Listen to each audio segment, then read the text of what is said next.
मैं राणा हम्मीर सिंह बोल रहा हूँ। मेरा शासनकाल 1326 से 1364 वर्ष तक था। राणा हम्मीर 14वीं शताब्दी में भारत के राजस्थान के मेवाड़ के एक योद्धा और शासक थे। 13वीं शताब्दी के अंत में अलाउद्दीन खिलजी ने चित्तौड़गढ़ पर हमला किया। राणा लक्ष्य और उनके बेटे हमलावर सेना से बचाव के लिए चित्तौड़गढ़ की सेना में शामिल हो गए। चित्तौड़गढ़ की घेराबंदी के अंत में राणा लक्ष्य अपने 7 बेटों के साथ साका करते हुए मारे गए।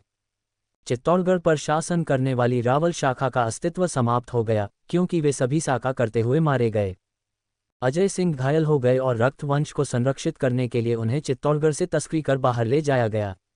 वह केलवाड़ा पहुंचे और वहां अपने घावों का उपचार किया। वहां उन्हें हम्मीर के बारे में पता चला और उन्हें उन्नाव से बुलाया। राणा हम्मीर ने गोडवाड़ के भील सरदार मुंजा बलेचा को मार डाला, जो पास के इलाके में अराजकता फैला रहा था। इस घटना से उनके चाचा प्रभावित हुए और हम्मीर को सिंहासन का उत्तराधिकारी चुना गया। लक्ष्मण सिंह सिसोदा गांव के ठाकुर थे।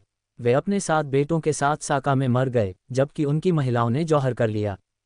खिलजी ने चित्तौड़गढ़ का प्रशासन जालौर के नज़दीकी राज्य के शासक सोनगरा मालदेव को सौंप दिया। सिसोदा का राणा बनने के बाद हम्मीर ने मेवाड़ को पुनः प्राप्त करने के लिए एक आक्रामक योजना बनाई। उन्होंने चित्तौड़ पर कब्जा करने के कई प्रयास किए, लेकिन असफल रहे, जिसके कारण उनके संसाधन कम हो गए और उनके कई अनुयायी चले गए। हम्मीर ने अपने लोगों को आराम देने और फिर से संगठित होने की इच्छा से हमले बंद कर दिए और अपने बचे हुए लोगों के साथ द्वारका की तीर्थयात्रा पर निकल पड़े। रास्ते में उन्होंने गुजरात के खोड़ गांव में डेरा डाला, जहां एक प्रसिद्ध रहस्यवादी चारण महिला आई बिरवाड़ी रहती थी, जिन्हें हिंगलाज का अवतार माना जाता था। हम्मीर ने श्रद्धांजलि अर्पित की और अपनी असफलताओं का वर्णन किया, जिस पर उन्हें मेवाड़ लौटने और एक और हमले की तैयारी करने की सलाह दी गई। हम्मीर ने जवाब दिया कि अब उनके पास एक और हमला करने के लिए जनशक्ति और क्षमता नहीं है। रहस्यवादी बिरवाड़ी माता ने उन्हें आश्वासन दिया कि उनके बेटे बारूजी चारण और उनके कबीले के लोग मेवाड़ में उनके साथ शामिल होंगे। कुछ ही दिनों में घोड़ों का एक धनी व्यापारी बारूजी 500 घोड़ों का एक बड़ा काफिला लेकर खेरवाड़ा पहुंचा, जहां हम्मीर ने डेरा डाला था। अपने शासन को व्यवस्थित करने की आवश्यकता के तहत मालदेव ने अपनी बेटी सोनरी का विवाह राणा हम्मीर के साथ तय किया।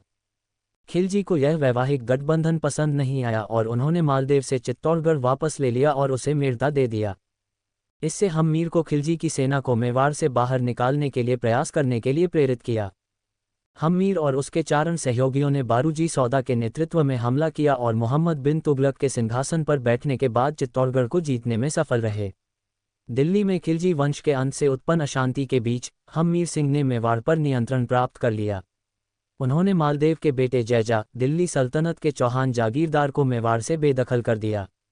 जैजा दिल्ली भाग गया, जिससे दिल्ली के सुल्तान मोहम्मद बिन तुगलक ने हम्मीर सिंह के खिलाफ मार्च किया।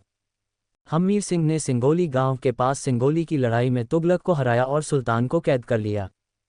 फिर उन्होंने 6 महीने बाद सुल्तान को रिहा कर दिया। राणा हम्मीर और उनके चारण सहयोगियों ने हमला किया और वे चित्तौड़गढ़ हासिल करने में सफल रहे। चित्तौड़ पर सफलतापूर्वक विजय करने के बाद राणा हम्मीर ने बारूजी की समय पर सैन्य सहायता के लिए उन्हें मेवाड़ साम्राज्य के पाटवी का पद प्रदान किया, जो उनके भावी पीढ़ी के वंशजों को उत्तराधिकार में मिला। जब राणा हम्मीर का शासन चित्तौड़ में दृढ़ हो गया, उसने बिरवड़ी जी को वहां आमंत्रित किया और उन्हें बहुत सम्मान और आदर से किले में स्वागत किया। उनकी प्राणोत्सव पर महाराणा ने उनके सम्मान में चित्तौड़गढ़ दुर्ग में एक मंदिर बनवाया, जो आज भी कायम है और इसे अन्नापूर्णा मंदिर के नाम से जाना जाता है। राणा हम्मीर के शासनकाल में दिल्ली के सुल्तान मोहम्मद बिन तुगलक ने मेवाड़ पर आक्रमण किया।